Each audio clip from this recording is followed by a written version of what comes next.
Jesús sana a un endemoniado. Lucas 8:26 al 39, como ya hemos visto. Vamos a estudiar este pasaje maravilloso, este pasaje interesantísimo dentro de un contexto de Lucas capítulo 8, donde vamos a ver varias cosas. No hay nada que Jesús haya hecho por casualidad. Todo lo que Jesús hacía era por indicaciones definitivamente del Padre.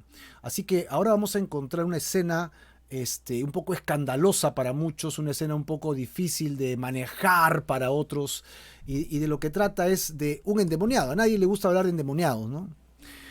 ¿Por qué? Porque suena feo, no es agradable. Alguien endemoniado, no se sabe si es verdad o no, si es una enfermedad o si es un demonio, y si será verdad, si será mentira. Algunos hacen un espectáculo de estas cosas y entonces hacen que muchas personas que están tratando de entender qué sucede terminan negando lo que ven, ¿no? Porque dicen, no, esto está manipulado, y entonces ya no hay certezas. Pero tenemos que recordar, queridos hermanos, que Dios es espíritu. No olvides, Juan capítulo, creo que es 4:24 u 8:24. ¿No? Dios es espíritu, no, Juan 4:24, ¿no? Y los que le adoran tienen que hacerlo igualmente en espíritu y en verdad, porque tales adoradores busca Dios, obviamente, que le adoren. Así que Jesús mismo dice, Dios es espíritu. La misma Biblia revela, ¿no? El ser de Dios. Dios es amorfo, o sea, no tiene forma, no tiene cuerpo, no es alguien palpable, ¿no? Por eso es que es eterno, ¿no? Siempre ha existido, existe ahora y siempre existirá. Y Él, además, es Dios y está en el pasado, está en mi presente, está en mi futuro de Marco. Imagínate, en ese instante Dios está en mi pasado, ¿no? Mirando, Marco, recuerda. Él sabe todas las cosas, no hay nada oculto para Dios. Esto es poderoso, ¿no? Esto es extraordinario. Un Dios como nuestro Dios no hay, no existe, es único, eterno, glorioso, excelso, poderoso. Seguimos adorando, nos animamos y seguimos adorando a Dios. Y entonces Dios crea pues una cantidad pues no definida en números, pero sí son miles, ¿no? Cientos de miles de ángeles, bueno, ahora de millones, seres espirituales como Él también. Pero después de la caída de Lucifer, que todos ya conocen la historia, ¿verdad? Es echado sobre el planeta Tierra, ¿verdad? En la atmósfera de la Tierra, y Satanás está despierto y vivo porque es espíritu y él tampoco muere. O sea, el espíritu no muere, el espíritu es eterno, el espíritu tiene fecha de inicio, pero no tiene fecha de caducidad, ¿verdad? No muere, siempre va a vivir. El problema es cómo va a vivir para siempre. Y luego encontramos este otro escenario importante, que es que Dios crea al hombre a su imagen conforme a su semejanza, pero hace algo adicional. De la tierra que él había creado, saca un poquito de tierra y forma al hombre y sopla, neuma, ¿no? Espíritu sobre él y tiene vida. Entonces el ser humano, el hombre, es un espíritu colocado dentro de un cascarón que es de tierra, básicamente, porque dice que lo hizo del polvo de la tierra. Esto es una gran diferencia entre los ángeles y el hombre. Así que el cuerpo físico que ahora tú ostentas, ¿no? Este cuerpo físico que tú tienes, es un cuerpo realmente, es como una vasija donde tú moras. Tú eres el que estás dentro y tú no eres esto.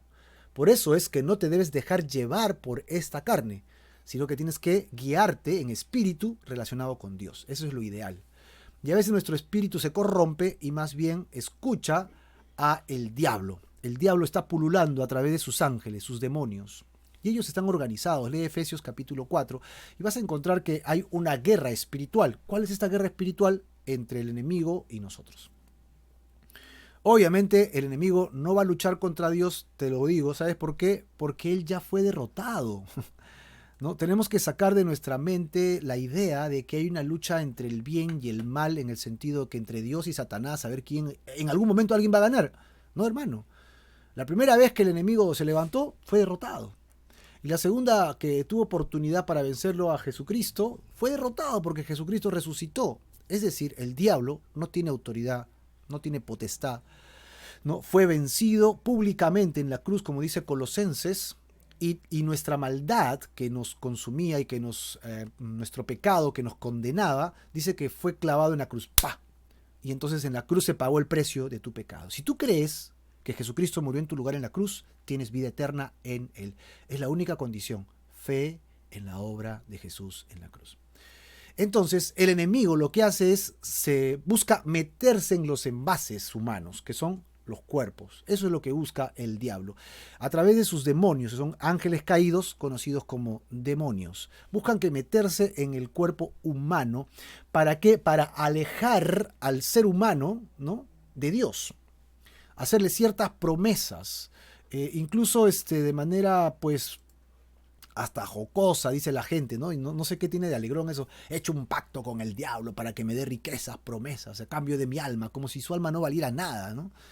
Y pues estas cosas con las que juega el ser humano son peligrosísimas porque hablamos de la eternidad. Recuerda, tienes fecha de inicio, tú tienes tu cumpleaños. Es más, el día que fuiste concebido, para Dios ya existías. Nosotros no creemos en el aborto porque creemos que en el momento que hay concepción hay vida, espiritualmente hablando, ya eres un ser humano creado por Dios.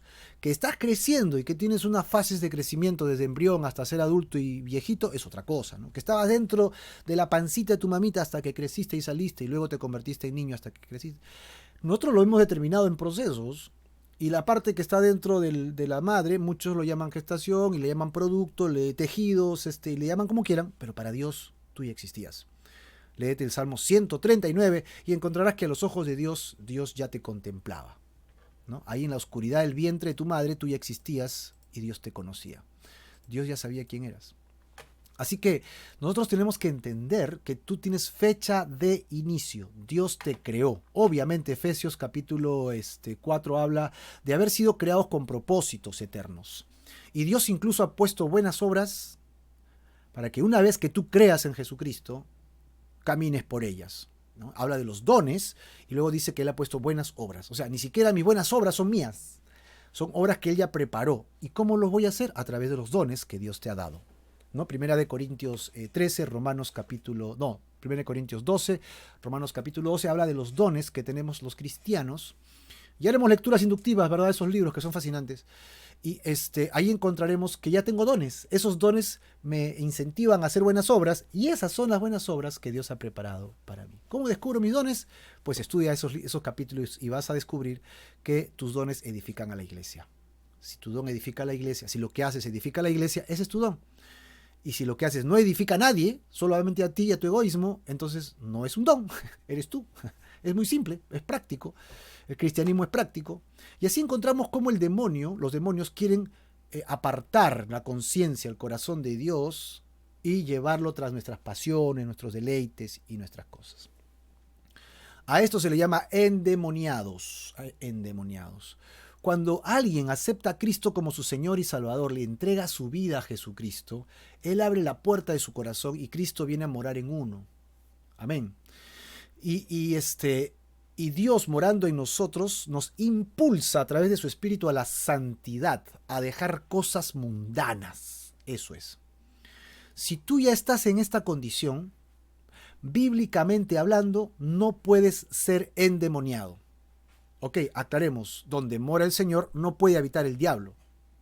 Otra vez, Primera de Corintios dice, ¿cómo puede haber comunión entre la luz y las tinieblas? No hay, ¿verdad? ¿Cómo puede haber comunión entre Jesús y los demonios? No hay, no existe comunión. Si tú tienes el Espíritu Santo porque te has convertido a Cristo y has decidido seguirle, te cuento, el Espíritu no te puede endemoniar, no te puede poseer. Pero ¿sabes qué sí puede hacer? Oprimirte. Oprimirte a tal nivel que tú lo escuchas, y aunque no está dentro tuyo, el Espíritu te dice, no le hagas caso, lee la palabra ahora, y el Espíritu dice, no, mira televisión, no, anda a la calle, recuerda tus pecados antiguos, y te tiene en la cabeza metido con eso. Tú tienes que decidir a quién escuchas, porque el enemigo no va a dejar de querer oprimirte, porque no te puede poseer. Si tú le haces caso, ¿qué gana el diablo? Lo que gana es mal testimonio. Tu mal testimonio va a hacer que mucha gente no venga y ya ganó. No gana tanto como haberte ganado a ti, pero gana mucho al dar mal testimonio. Así que, hermano, ten cuidado, porque si eres hijo de Dios y estás escuchando esas pequeñas vocecitas, ¿no? La concupiscencia de nuestra carne, entonces solamente gana el diablo y pierdes tú tremendamente, ¿no? Por goleada pierdes. Tenemos que regresar a Jesucristo y andar en la santidad y a través de la palabra de Dios. Por eso motivamos a que leas tu palabra, que no le creas al hombre, créele primero la palabra de Dios. Él te guiará, Él te ayudará. Ahora, regresamos, entonces ya tienes la idea, ¿verdad?, de lo que es un endemoniado. Y sabes de dónde vienen estos demonios. Son las huestes, pues, del diablo, que tienen la intención de apartar al hombre. ¿Qué hacen? ¿Cómo lo hacen? De eso hablaremos hoy día y veremos una pequeña descripción de estos personajes, ¿no?, que son tremendamente horribles y nos hacen hacer cosas espantosas, ¿verdad? En el contexto, pues, obviamente, de el poder de Jesús sobre el mundo espiritual, Habiendo hablado de los demonios, vamos pues al contexto del capítulo, que es algo que no debemos dejar de hacer, y lo vamos a mencionar porque lo hemos estudiado y repasado varias veces. El capítulo 8 habló acerca de la parábola del sembrador. La semilla cayó en 4 corazones diferentes y los 4 corazones reaccionaron distintos. Solo uno dio fruto. Inmediatamente Jesús sigue hablando de parábolas y menciona otra acerca de una luz que no puede ser escondida, sino que una luz es creada para dar luz. Ok, justamente para eso. Y después de esto Jesús dice que está hablando con la gente y dice a sus discípulos: suban a la barca y vamos al otro lado, o sea, en diagonal exacto hacia el otro lado del mar de Galilea, que es un enorme lago. Bajo estas circunstancias, nosotros vamos a encontrar que Jesús calma de manera milagrosa una tormenta. Y aquí, a partir de aquí, vamos a encontrar nosotros algo interesante: la revelación de quién es Jesús a sus discípulos. Y espero que tú y yo podamos rescatar también el hecho de quién es Jesús para nosotros y en qué medida debemos responder a ello. Jesús va a mostrar su poder sobre el reino natural, sobre la naturaleza, sobre los mares, sobre los vientos, solo con su palabra. Y ahora veremos cómo Él tiene poder espiritual incluso sobre el mundo espiritual caído, ¿no? En el versículo 22 nos decía: y aconteció un día que entró en una barca con sus discípulos y le dijo: pasemos al otro lado del lago. Y entonces partieron. Ojo, circunstancias, lago. Así que estamos en Galilea. Y entonces él se quedó profundamente dormido cuando subió a la barca y se desencadenó una tempestad terrible, una tempestad de viento en el lago, y se ahogaban, se anegaban, se llenaban de agua y peligraban, pero de muerte, ¿no? Una cosa espantosa. Y vinieron a él, que estaba bien dormido, y le despertaron diciendo: maestro, que morimos, perecemos, nos ahogamos. Y entonces Jesús se despierta, ¿no? ¿Y qué hizo? Se levantó, caminó de repente hasta el mástil, se agarró y reprendió al viento y reprendió a las olas, ¿correcto? Y entonces, después que hizo esto, cesaron. ¡Wow! Ese fue el milagro. Con su voz, con el poder de su palabra, él dijo estas cosas y cesaron totalmente. Y acá dice, hizo bonanza. Bonanza es total calma, que esto es imposible, ¿verdad? Imposible que suceda. Definitivamente es imposible que de la nada se pare la tormenta y salga el sol. Bonanza. Es imposible. Por más, para la tormenta y pasan horas mientras que el mar se va calmando y el cielo va saliendo y se va despejando. Pues este fue el estudio pasado. Si te encantó esto, tienes que regresar al estudio anterior y chequéalo, porque fue fascinante poder pasar por este pasaje. Y les dijo: ¿dónde está vuestra fe? Ahora, miren la pregunta que hacen ellos, porque va a tener que ver con la respuesta que le darán los demonios a continuación.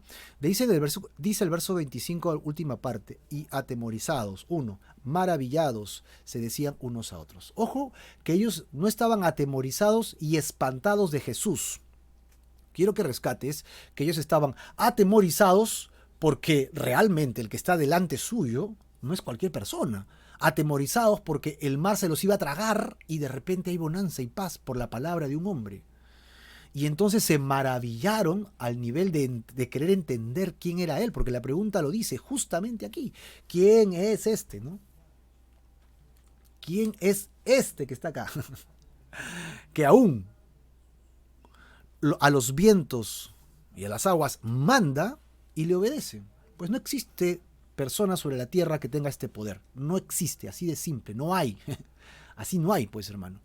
De tal manera que ellos están preguntándose: ¿qué tipo de persona es esta? Estamos aceptando que Él es el Mesías. Recuerda que los discípulos están en su propio proceso de entender. Los discípulos están en su propio proceso de aceptar el nivel de lo que significa ser el Mesías. Ellos todavía están tratando de discernir el poder absoluto que tiene Jesús. No lo han llegado a cavilar, no lo han llegado a entender del todo, no lo han llegado a procesar. Ellos están viendo a Jesús y como que están rompiendo esquemas mentales. Yo creo que muchos de nosotros también pasamos por algo muy parecido. Vemos a Jesús y muchos lo ven como el Mesías, sí, pero Mesías no significa nada para ti. Muchos ven a Jesús como el Salvador, sí, pero ¿Salvador de qué? ¿No? ¿Salvador de qué? Si yo soy bueno, no hago mal a nadie, trabajo, soy buena gente, no seré perfecto, pero no soy malo como muchos otros. Y Jesús significa un amuleto, ¿no? Religioso para muchos. Y es que realmente no estamos entendiendo quién es Jesús. Jesús se está revelando y comenzando a mostrarse como el gran Mesías, incluso que tiene autoridad sobre la naturaleza. ¿Quién puede hacer esto? Nadie. Si tú crees lo que estamos diciendo ahora, pon un gran amén aquí abajo, hermano, porque eso significaría que estás aceptando, ¿no?, el poder de un hombre sobrenatural, que es Jesús, el Hijo de Dios. De esta manera, en este contexto, es que ellos llegan al otro lado. Recordemos, primero tenemos la palabra, que es una semilla que es plantada en tu corazón. La tierra debe ser productiva, tu corazón debe ser productivo, y esto es los corazones fértiles, los creyentes que son fértiles. Segundo, la parábola que vimos es de la luz, así que el corazón fértil sería semejante pues a las lámparas que dan luz. Y finalmente, esta lámpara que dan luz tiene que hacerse, aplicarse, y cuando hacemos la palabra de Dios y la aplicamos, nos convertimos en una familia directa de Jesús. Él dice, son mi padre y mi hermano, no en el siguiente pasaje en la que se acercó su familia. Todo este capítulo 8 nos habla entonces de la importancia de Jesucristo como persona y el poder de su palabra. ¿Quién es Él y qué poder tiene sobre la naturaleza y sobre los seres? Y es así como tenemos que recordar que en este contexto del capítulo 8, que realmente es alucinante, ¿ok? Vamos a ver las experiencias que confirman la indudable, ¿no?, forma mesiánica de Jesús. Él es Dios hecho carne. Y veremos el poder sobre los tres aspectos. El primer poder que hemos visto, vamos a repasar, a ver, sobre el reino natural. Lo que acabamos de ver, del verso 22 al 25. Jesús calma la tormenta. Segundo, vamos a entrar ahora al segundo punto, el poder sobre los aspectos de la creación en el sentido espiritual. El reino espiritual caído, Jesucristo tiene poder sobre ese reino. Jesús va a sanar a un endemoniado. Y si Dios permite, la próxima semana nosotros veremos cómo Él tiene el poder sobre la muerte, al ver cómo sana a una mujer y al mismo tiempo va a resucitar a la hija de Jairo. Dios quiera que podamos llegar a ese pasaje si Cristo no viene en esta semana. Amén. Y esperamos que venga pronto. Vamos pues al pasaje del día de hoy, que es un poquito largo, pero lo vamos a poder tratar de ver en su contexto empaquetadito. Este milagro se encuentra en los 3 evangelios primeros que tú tienes en tu Biblia. Generalmente la Biblia empieza con Mateo, Marcos y Lucas, y luego Juan. Separamos los 3 primeros y se llaman evangelios que tienen una mirada juntos, y esta palabra del griego es sinópticos. Por eso es que cuando leas evangelios sinópticos se refieren a estos 3, porque son escritos y son complemento. Mateo, Marcos y Lucas son un complemento, así que siempre hay que leer los 3 evangelios para poder entender el pasaje completo. El pasaje más extenso en cuanto a este episodio, ¿no?, de este endemoniado que está acá, ¿ok?, es el más largo, y en Mateo es el más cortito. Este pasaje que vemos en Lucas capítulo 8, 26, sigue muy de cerca el relato de Marcos, es decir, el más extenso. Pero tiene algunos detalles que hay que complementarlo para entenderlo bien. Vamos a tratar de hacer esto de manera esquemática. Veremos este estudio basado en la relación de los diferentes personajes que van a actuar. Primero vamos a hablar la reacción que tienen los demonios ante Jesús. Apunta, reacción de los demonios ante Jesús. Segundo, vamos a ver la reacción de los gadarenos, es decir, el pueblo que vive ahí cerca, en los aledaños, ¿no?, al ver a Jesús. Y por último, la reacción del hombre liberado por Jesús. Y yo quisiera que al final tú me digas con quién te identificas. ¿Con los demonios que no quieren saber nada de Jesús? Ahí está, sí, reconozco que es Dios, sí reconozco la religión cristiana, sí reconozco todo, pero no te metas conmigo. O tal vez te relacionas con los gadarenos. Veremos que ellos reaccionan de una manera increíble, ¿no? Y finalmente, de repente te identificas con el hombre liberado, el hombre que fue sacado de sus demonios, y reaccionas como él. Ojo que si no reaccionas como él, no te identificas como él. Al final veremos con cuál pues tú te identificas del todo. Vamos paso por paso. La reacción de los demonios al ver a Jesús. El poder de Jesús sobre el mundo espiritual. Veremos cómo la reacción de los demonios nos da muchas luces de su relación con los seres humanos y su odio eterno que tiene con la creación de Dios. Así que para poder definir a los demonios, vamos a ver su relación de los demonios con Jesucristo y también con el hombre. Y sacaremos un pequeño perfil de qué hacen los demonios en la tierra. ¿Quieres saber de esto? Vamos a leer el pasaje. Primero ubiquémonos geográficamente. El versículo 26 dice que arribaron a la tierra de los Gadarenos, que está en la ribera opuesta a Galilea. Así que para que nos podamos ubicar, el mar de Galilea es un enorme mar y de Capernaum a la región de los Gadarenos más o menos son 10 kilómetros que tenían que recorrer. Y literalmente Jesús le dijo, vamos al otro lado. Así que ellos tuvieron que recorrer diagonalmente el otro lado. O sea, literalmente fueron al otro lado del mar. Y llegaron a esta zona que tiene diferentes nombres y por la ubicación de los pequeños pueblos recibía el nombre de Gadara. Se conoce este lugar como una región de sepulcros. Parece que este era un gran cementerio, ¿no? Y habían pueblitos cercanos. Como ahora suele pasar que, bueno, hace siglos, por ejemplo, la ciudad de Lima estaba centrada pues en el cuadro histórico del limeño y pues los cementerios estaban afuera, tenían que ir afuera de la ciudad. Igual sucedía en el Callao, ¿verdad? Que está cerca al mar, un gran puerto. Saludos a todos los del Callao. Y pues la ciudad creció tanto que ahora los cementerios están dentro de la ciudad. Y pues tú puedes pasar en un bus y ves el cementerio, ¿no? Ahora está volviendo a pasar. Están haciendo cementerios fuera de la ciudad, pero sucede que ya no ha pasado mucho tiempo y sigue habiendo crecimiento de la población y ya están alcanzando otra vez a los cementerios. O sea, están quedando dentro de la ciudad. Pues esto sucedía también allí.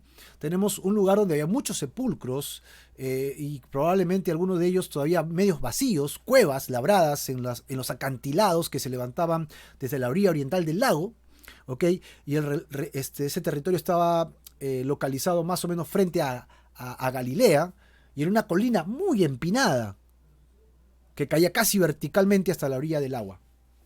Y esto nos va a dar luces de qué va a suceder con los personajes animales que hay cerca, ¿no? Un acantilado tremendo. Así que tenemos la idea más o menos de esta ubicación. No era un lugar muy agradable para visitar, no era un lugar muy acogible, ¿no? O sea, vamos a descansar al cementerio, no, prefiero irme al parque, ¿no? Quiero meditar, yo no me voy a un cementerio a meditar, a menos que vaya a visitar a un pariente y honrar su nombre, ir con la familia y recordarlo y tenerlo en nuestra memoria. No es honrar a los muertos, es recordar su memoria y eso es correcto recordar a aquellos seres queridos que han partido. Bueno, tenemos ya ubicado geográficamente el lugar y ligados al contexto del capítulo que hemos venido leyendo. Ahora, vamos a encontrar estos aspectos de los demonios con el hombre y con Jesús. Dice el verso 27, ¿no? Los demonios te apartan de la realidad y son enemigos del hombre. Al llegar él a tierra, o sea Jesús, vino a su encuentro un hombre de la ciudad endemoniado desde hacía mucho tiempo y no vestía ropa, ojo, ni moraba en casa, ¿de acuerdo? Sino moraba allí, en los sepulcros, allí vivía. La confrontación de Jesús con este hombre ocurrió cerca de la orilla, en el monte mismo, en el momento mismo que Jesús bajaba de la barca. O sea, Jesús no descansaba, ¿no? Tremendo trabajo de Jesucristo, increíble. Yo admiro mucho esta obra de Jesucristo, no descansa nunca. Dice que, si te das cuenta, y lees conmigo, dice un hombre de la ciudad. Un hombre de la ciudad. Es decir, había visto mejores días. Hubo un tiempo en que había vivido entre sus semejantes y usaba ropas. Ahora no usa ropas. Tenía un hogar, ¿verdad? Pero ya no lo tenía más. Dice que por largo tiempo estaba viviendo ahora en las tumbas. Estaba poseído de demonios. Descubrimos que una de las primeras intenciones del demonio te puede ofrecer riqueza, te puede ofrecer muchas cosas, te puede ofrecer popularidad, te puede ofrecer poder, te puede ofrecer trabajo, negocio, ¿no? Miente, engaña y te dejas llevar por los demonios y te prometen muchas cosas, pero lo que realmente te dan es destrucción. Recuerdas, el diablo ha venido para matar, para robar y para destruir. Todo lo que escuches de él siempre te va a llevar a eso. Te apartan de la realidad. Son tus enemigos. Los demonios que pululan a tu lado y susurrándote al oído son tus enemigos, no son tus amigos. Eso es lo que ocasiona. Así que lo primero que encontramos es que te apartan de la realidad. Otra cosa, versículo 28. Al ver a Jesús, lanzó un gran grito y postrándose a sus pies, exclamó a gran voz: ¿Qué tienes conmigo, Jesús, Hijo del Dios Altísimo? Te ruego que no me atormentes. Este hombre, bueno, en realidad los demonios que estaban dentro de él, reconocen la identidad del que está a cargo del grupo, o sea, Jesús. Pero al verle, descubre quién es y está impresionado que esté allí. ¿Qué? ¿Él está aquí? ¿No? De la majestuosidad de Jesús, que está dentro de ese cuerpo humano, 100% hombre, dentro de este cascarón de Jesús humano, está pues el Señor, el Hijo de Dios. Se postró ante él. Sin embargo, tenemos que reconocer que este homenaje es más un acto de miedo, de temor, que uno de reverencia, de humildad que tendríamos tú y yo, ¿verdad? Está Jesús acá, me postro. No, pero él ve a Jesús como el Señor. ¡Oh! Y viene una actitud de miedo, de pavor. Y por eso grita, ¿no? ¿Por qué me molestas, Jesús, Hijo del Dios Altísimo? Y al dirigirse hacia Jesús nos muestra que el demonio tenía la respuesta a la pregunta que los discípulos habían hecho anteriormente. ¿Y quién es este que con su palabra hace esto y el otro? ¿Quién es sino el Hijo de Dios Altísimo? ¿Quién es sino Dios hecho carne?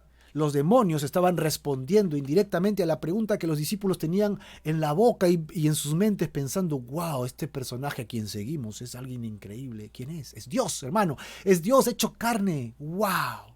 A esta frase tenemos que notar que el demonio reconoce que Jesús es demasiado fuerte, demasiado poderoso para él, y de ahí el temor. Que los demonios también no tienen realmente inclinación a rendirle pleitesías a Cristo, ni servicio a Cristo, ni tampoco adoración a Jesús.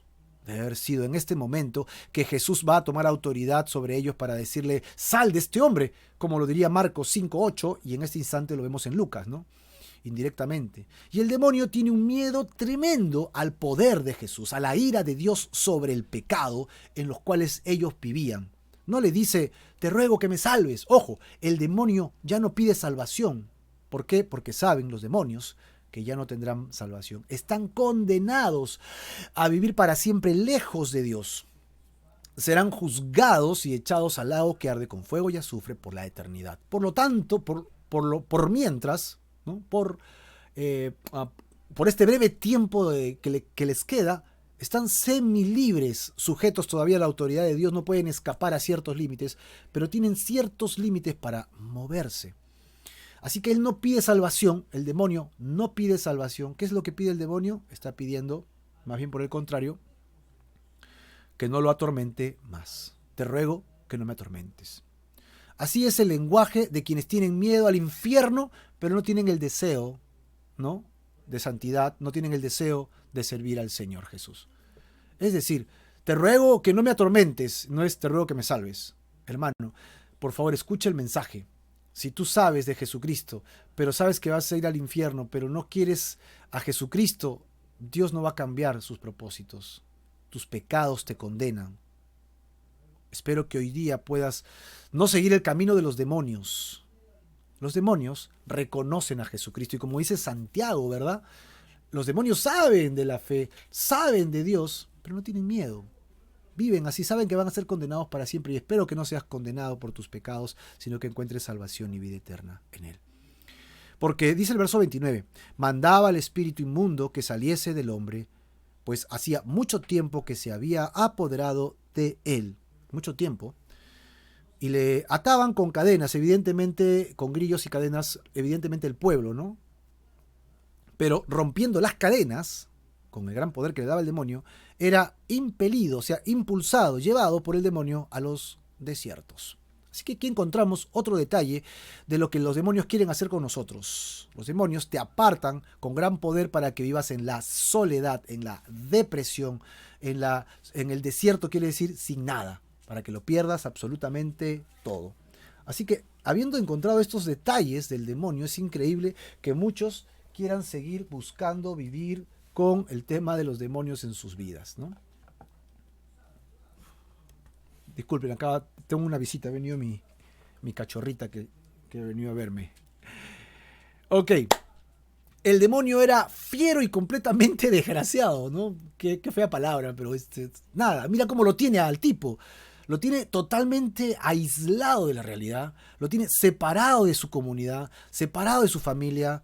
Y hermano, si tú sigues la voz del enemigo, lo único que vas a ocasionar es total aislamiento de tus seres queridos, total aislamiento de la realidad en la que vives. Dice que le ataban con cadenas, que le ataban con grillos, y sus vecinos lo consideraban una molestia pública.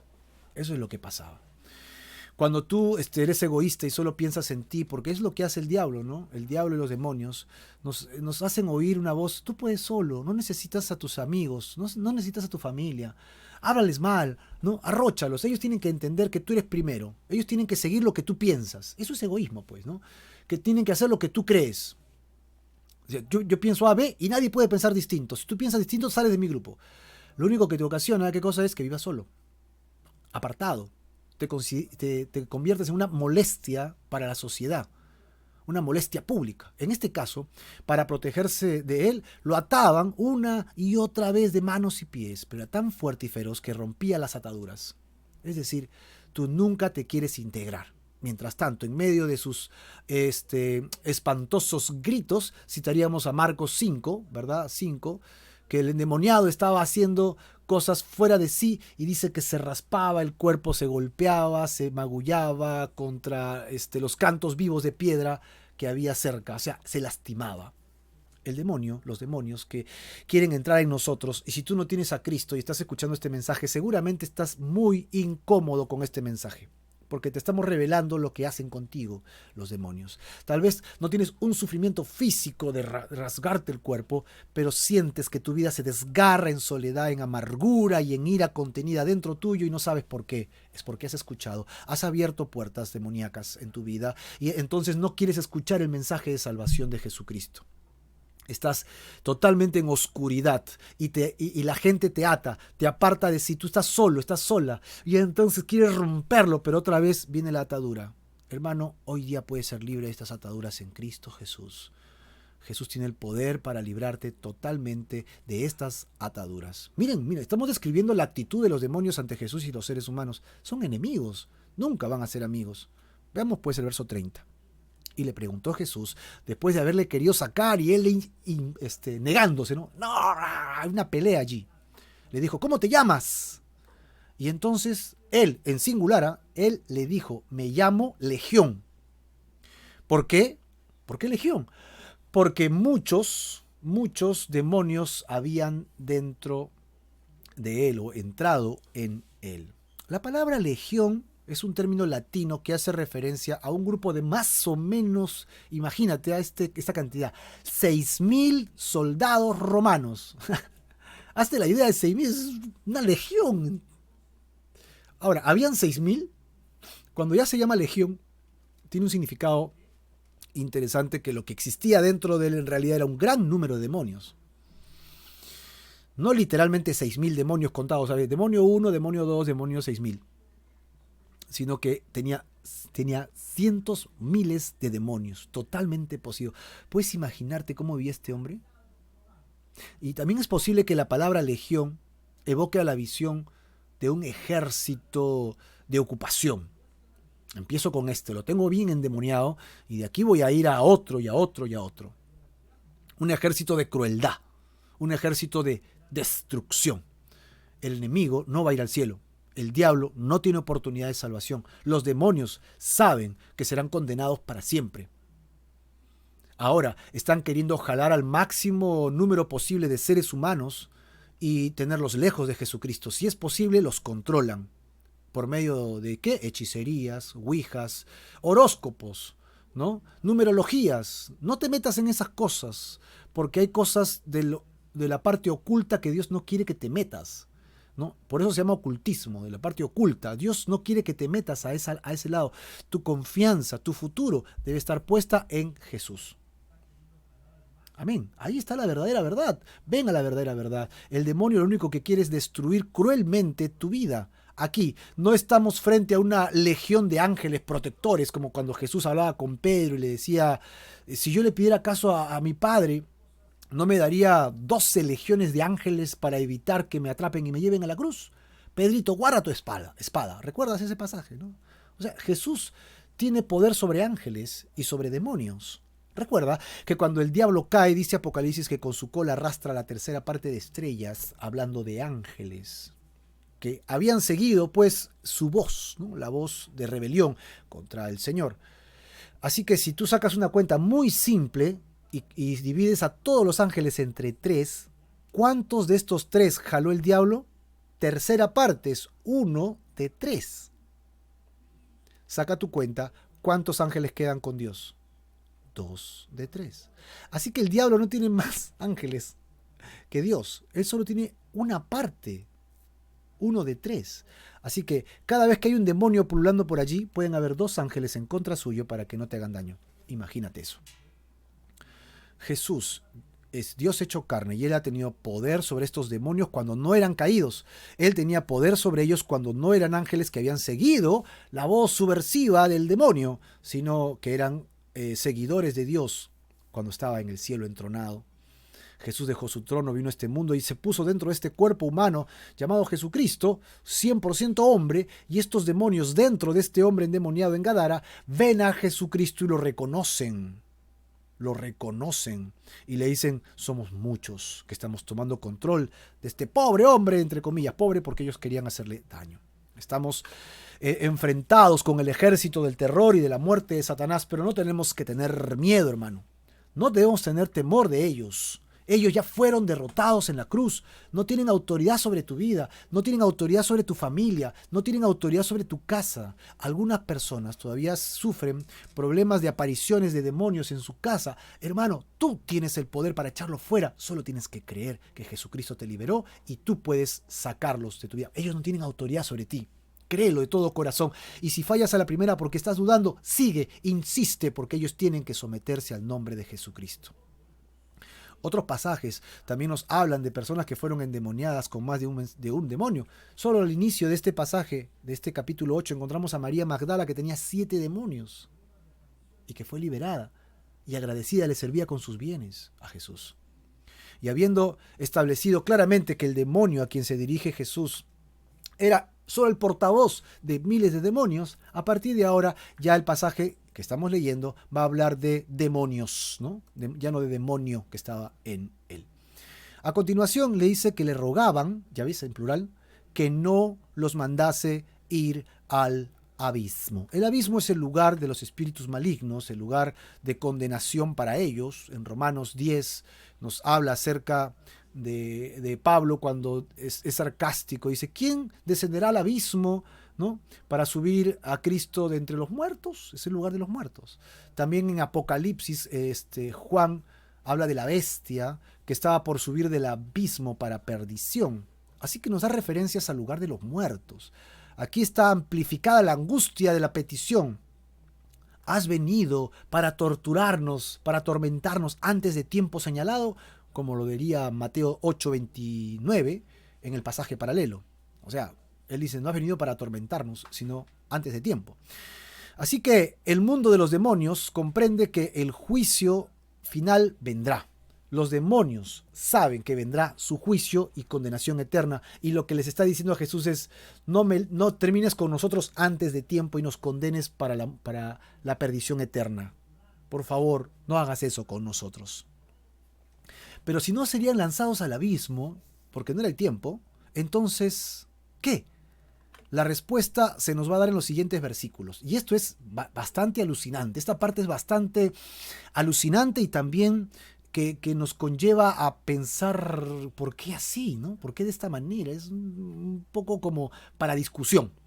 Miren, había allí un hato de muchos cerdos, ¿no?, que pasían, o sea, comían pasto en el monte, y le rogaron los demonios, obviamente por este portavoz de demonios, que los dejase entrar en ellos, en estos cerditos. Y Jesús les dio permiso. ¿Les dio permiso para entrar en los cerdos? Sí. Este hato de cerdos podrían haber sido 2000 cerdos, porque así lo cita Marcos 5:13. Y cuando le dice que le rogaron, que les dé permiso, no debe perderse de vista el hecho de que sin el permiso ellos no hubieran podido entrar en ellos. Tenemos que recordar algo nosotros. que es con lo que no nos gusta lidiar, y es la soberanía de Dios. Dios es totalmente soberano. Todo aún la esfera de los demonios está completamente bajo el control total de Dios, de Cristo. Y podríamos decir que los cerdos son seres inmundos conforme a la ley de Dios. ¿Sabías eso? Vamos a llevarlo a un plano espiritual. Cuando Dios le dice a los judíos en el libro de Levítico, capítulo 11, verso 7, que hay animales que ellos no deben consumir y que ni siquiera deberían criar, considera dentro de este cuadro de animales a los cerdos. Levíticos 11, 7 dice también el cerdo, porque tiene pezuña y es de pezuña hendida, pero no rumía. Lo tendréis por inmundo. Apúntalo, Levítico 11:7. Deuteronomio capítulo 14:8 también dice, ni cerdo, él te será inmundo, no lo comerás, no tocarás sus cuerpos muertos, son animales inmundos a los ojos de Dios para la comida y la crianza del ser humano. Deberían ser animales que están en el campo, pero no deberían ser animales de corral de crianza, ni que estén cerca al ser humano. Son considerados inmundos. Considéralo, por favor. Y que Jesús les concediese el deseo sería porque eran el lugar adecuado para estos espíritus inmundos, que vayan a estos animales inmundos. De todas maneras, me queda un poco nublado el hecho de por qué a los animalitos. Verso 33. Y los demonios, salidos del hombre, entraron en el cerdo, y el hato se precipitó por un despeñadero al lago y se ahogó, ¿no? El hato, o sea, los cerdos se ahogaron y se murieron. Los demonios no se murieron. Así que los demonios sueltan al hombre y entran a los cerdos. Resultado, los cerdos mueren. Dos preguntas que yo siempre me hago con relación a este tema. Primero, ¿qué justificación se le podría haber dado a Jesús por permitir que ocurriera esto con los animales? ¿No sería Romanos la respuesta a este tema? Hemos hablado de la soberanía de Dios. ¿Quién eres tú para que alterques con Dios? Respondería a nuestra pregunta en el hecho de que pondríamos a Dios en un tema alto y diríamos, Dios por un motivo lo hizo. ¿Tú quién eres para altercar con Dios?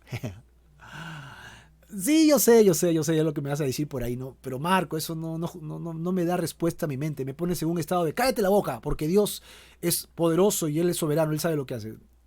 Sí, pues, o sea, en el fondo es verdad. Dios es soberano. Y Él no tiene que pedirme cuentas a mí de este tema. Daniel capítulo 4:35 dice, todos los habitantes de la tierra son considerados como nada delante de Dios. Y Él hace según su voluntad en el ejército del cielo y en los habitantes de la tierra, y no hay quien detenga su mano y le diga, ¿qué cosa haces? Daniel 4:35. Así que, desde un primer enfoque, mi pregunta queda totalmente minimizada ante la soberanía portentosa de Dios. Marco, no te metas. Dios sabe lo que hace. Yo digo, bueno, sí, pues Dios sabe lo que hace y yo nunca me voy a atrever a contradecir a Dios. Así que esta respuesta también vale para la segunda pregunta. ¿Es correcto que Jesús prive a sus propietarios de una porción tan elevada, o sea, de dinero, ¿no? De tema de posesión material? Son 2.000 cerdos. Económicamente eso es una afección tremenda, ¿no? O sea, lo va a perjudicar terriblemente. Sin embargo, aparte de apelar a la soberanía divina, vamos a este otro ángulo, también se debe señalar que al permitir esta pérdida, Jesús estaba realmente ayudando a estos propietarios. Esto es, los estaba ayudando si solo se mostraran dispuestos a aceptar el corazón, ¿no? De corazón, ¿quién es Jesús? ¿Por qué ellos no van a venir a Jesús preguntando, Maestro, ¿por qué has hecho esto con nosotros? ¿Por qué nuestros cerditos? Ellos van a responder negativamente. Jesús estaba esperando, Señor, por favor, ¿por qué nuestros cerditos? Y Jesús hubiera abierto las puertas a Jesús. Yo me acuerdo de la mujer samaritana, ¿no? Cuando Jesús le revela su pecado. Y ellos responden bien. Esto es tremendo.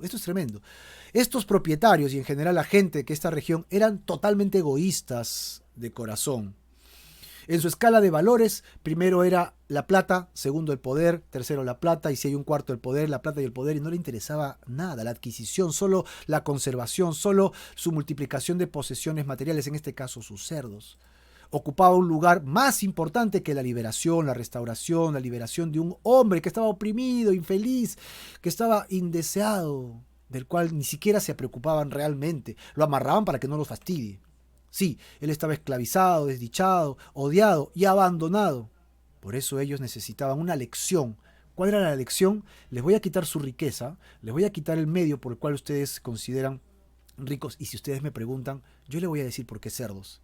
Son animales inmundos y ustedes tienen que regresar a Jesús porque están criando animales inmundos. Ustedes están haciendo cosas pecaminosas. Yo les voy a quitar lo pecaminoso y ustedes deberían responder, gracias Señor. ¿Y ahora qué hacemos? ¿De qué vamos a comer? ¿De qué vamos a vivir? ¿Cómo hacemos para seguirte? Esa sería la reacción correcta que Jesús buscaba.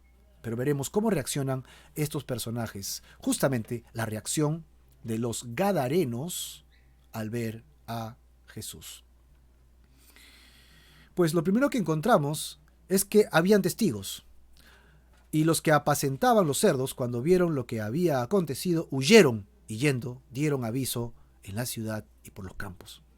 Eso es lo que estaba pasando. Los primeros de la región en ser testigos eran los pastores de los chanchitos, de los cerditos, puerquitos, quienes no fueron a dar las buenas noticias del hombre liberado. Dice literalmente huyeron. ¿Te das cuenta la palabra que utiliza? Huyen. Ahora, cuando dice dieron aviso, como advirtiendo un peligro, en lugar de anunciar una buena noticia, fueron liberados, como otra vez cito a la mujer samaritana. Ella fue y dio aviso a todos que el que había venido podría ser un gran profeta, porque le había dicho cosas tremendas. No, había el término de huir, de dar aviso, alarma. Y es curioso que para este tiempo Jesús era bastante conocido, su ministerio público había llegado al clímax y todos sabían sobre él. Así que los gadarenos sabían de un Jesús que andaba por todo Galilea, o sea, era del barrio. Pero al parecer estos no lo reconocían como el Mesías Salvador, sino como un intruso espiritual, un profeta molestoso que venía a causarles perjuicio a su status quo, a su economía. Ahora, salieron a ver lo que había sucedido, dice el verso 35, y vinieron a Jesús y luego hallaron al hombre de quien habían salido los demonios. Él estaba sentado a los pies de Jesús y vestido y en su cabal juicio, ¿no? Y tuvieron miedo, dice el texto, y tuvieron miedo. Salieron a ver lo que había sucedido. Esto implica que el acontecimiento de los cerdos fue lo que los trajo. O sea, ese era el contexto. Huyeron y el aviso era, han matado a nuestros chanchos. Y ellos venían, ¿qué? ¿Qué pasó? ¿Por qué? ¿No? Vinieron a Jesús y hallaron al hombre, dice. Mientras estaba poseído por el demonio, gritaba y espantaba de la presencia de Jesús, pero ahora estaba sentado a los pies del Maestro, en completa paz, en sanidad, en juicio cabal. Pero si es Satanás el que lo domina, roba el juicio y roba la paz. Si lo que haces, hermano, no te lleva a la paz, te aseguro que el demonio tiene mucho que ver en lo que estás haciendo. El diablo no te lleva a la paz. Jesús te trae paz. Si Dios toma el control de nosotros, recuperaremos juicio, cabalidad y paz. Nunca somos tan nuestros como cuando Jesús está en nuestro corazón. Veamos ahora, ¿cuál fue el efecto de este milagro? Lo primero fue miedo. Tuvieron miedo. Lo dice, tuvieron miedo. Estaban sobrecogidos de un gran temor. Y aquí lo podemos comparar con los discípulos en la barca, cuando cesan, cuando hay bonanza, cuando hay tranquilidad, y se tuvieron miedo. Pero ¿cuál fue lo segundo que tuvieron los discípulos? Maravillados. ¡Wow! ¿Quién es este? Pero vamos a ver qué acompaña a estos personajes con el miedo. Dice el verso 36 al 37. Y los que lo habían visto les contaron, o sea, de todos los pueblos habían venido, les contaron cómo había sido salvado el endemoniado. Y entonces tuvo la multitud de la región alrededor de los gadarenos y le rogó que se marchase de ellos, pues tenían gran temor. No se maravillaron, se espantaron de Jesús. Y en lugar de decirles, por favor explícanos, Jesús, ¿qué sucedió? ¿Por qué haces esto con nosotros? Y Jesús los hubiera llevado a la salvación, ellos se dejaron apoderar por el miedo a perder su riqueza, a perder su status quo, y entonces le dijeron a Jesús que se vaya. Le rogaron que se marchase de ellos, pues tenían gran temor. Y Jesús, ¿qué hizo? Les hizo caso. ¿No quieren de mí? Me voy. No les rogó. Les mostró el camino y ellos no querían y se fue. Y Jesús, entrando en la barca, se regresó, se volvió. Ay, todo el que esté dispuesto a abandonar el pecado y regresarse al Señor, nada tiene que temer de Jesús. Él es la paz, Él es la luz. Ven a Él ahora, arrepentido. Él se encargará de tus pecados, se encargará de tus cerdos, se encargará de tus puercos, de tu corazón. Él limpiará tu vida. No le tengas miedo al Señor, tenle temor a la muerte eterna más bien. Él traerá paz y salvación de la muerte eterna. Pero estos hombres prefirieron a los cerdos. Perdieron el Salvador y la esperanza que pudieron tener en Él. Y así que Cristo simplemente les toma la palabra y entrando en la barca regresó a sus caminos. Y así encontramos el tercer personaje, la reacción de este hombre que ahora ya no está endemoniado, hablando cosas que no quiere, sino totalmente liberado por Jesucristo. ¿Cuál es la reacción que él tiene? Y acaba con 2 versículos tremendos. El ruego de este hombre. Y el hombre, de quien habían salido los demonios, le rogaba. Los otros rogaron para que se vaya. Este rogaba que le dejase estar con él. Pero Jesús le dijo, ¿no? Le despidió y le dijo, vuélvete a tu casa y cuenta cuán grandes cosas ha hecho Dios contigo. De la misma manera que otros rogaban que se vaya, él rogaba a Jesús, déjame ir contigo, como lo hacían las mujeres que fueron sanadas. Queremos servirte, queremos seguirte. Tú sacaste nuestros demonios, queremos seguirte. Este hombre, tú sacaste los demonios, me has hecho libre. ¿A dónde voy a ir? Me has vestido, me has dado cabalidad, juicio, paz. Quiero seguirte. Si tú has sido liberado, hermano, si Jesucristo ha venido a tu corazón y tú lo has reconocido como Señor, te has arrepentido de tus pecados, Él viene, entroniza tu corazón. Los demonios no pueden morar en ti, saldrán de tu vida. El tormento terminará porque has decidido seguir el mandato, la palabra de Jesucristo libertadora. Entonces, a partir de ahora, tú querrás seguir a Jesús y mira el mandato que te da Jesús. Jesús te dice, ve y anuncia, ve y cuenta lo que Dios ha hecho en tu vida. Ojo que no le dice, ve a la sinagoga y estudia profundamente la teología, ¿no?, de la deidad, y después que estés muy bien profundizado en el tema teológico, ¿verdad?, escritural, griego, hebreo, arameo, ¿no?, y tu idioma, y lo compares, y una vez que estés muy bien profundizado, ve y anuncia el evangelio. No le dice eso. ¿Sabe lo que le dice? ¿Qué ha hecho Dios contigo? Sí, eso ha hecho contigo. Ve y anúncialo. Y luego, en tu vida cristiana, que te van a quedar algunos años, Dios quiera, entonces profundizarás, estudiarás, leerás, entenderás cada vez más la palabra de Dios. Este es el mensaje para todos. ¿Qué ha hecho Dios por ti? ¿Estás dispuesto a obedecer y anunciar el mensaje, a no quedarte callado con los que están en tu casa? Dice, vuélvete a tu casa. O sea, anúnciale a tus familiares, primos, sobrinos, amigos, familiares, promoción de colegio, universidad, técnicos, tema laboral. Ve y anuncia incluso a los que están a tu alrededor y no conoces. Cuán grandes cosas ha hecho Dios contigo. ¿Él obedecerá o no obedecerá? Y aquí lo dice, él se fue y publicando por toda la ciudad cuán grandes cosas había hecho Dios con Jesús. Él fue obediente. Él siguió el mandato del Señor Jesús. ¿Harás tú lo mismo? ¡Wow! Hagamos un breve resumen de lo que hemos estudiado el día de hoy en el Evangelio de Lucas, capítulo 8, 26 en adelante, sobre el poder de Jesús sobre el reino de espíritus caídos. Hemos descubierto a Jesucristo, que estuvo delante de 3 personajes importantes por singularizarlos, ¿no? El primero es el demonio, que era un portavoz de demonios, que solo ha venido para matar, robar y destruir, nunca para dar vida eterna ni paz. Estos, al ver a Jesús, lo reconocieron, pero saben que no tienen salvación. Solo quieren seguir hostigando, matando, apartándote de tu realidad, apartándote de la sociedad en la que vives, y quieren que tú seas una persona sola, triste, deprimida, alejada de la realidad de lo que nos rodea, y apartarte de Dios. Es el objetivo del diablo, del demonio, de los demonios, apartarte de Jesús, de la salvación y de la vida eterna. Ellos rechazaron a Jesucristo cuando estaba entronizado en el reino de Dios y se rebelaron junto al diablo y cayeron a la tierra. Ellos quisieron matar a Jesucristo y levantaron, ¿no?, a los romanos, a los judíos, para matar a Jesucristo, el Rey de Gloria. Pero Jesucristo los venció en la cruz públicamente, los humilló y nos liberó a los que creemos en Jesucristo, clavando nuestra culpa en la cruz y dándonos libertad en Cristo Jesús. A partir de allí, los demonios no tienen autoridad sobre el hombre creyente.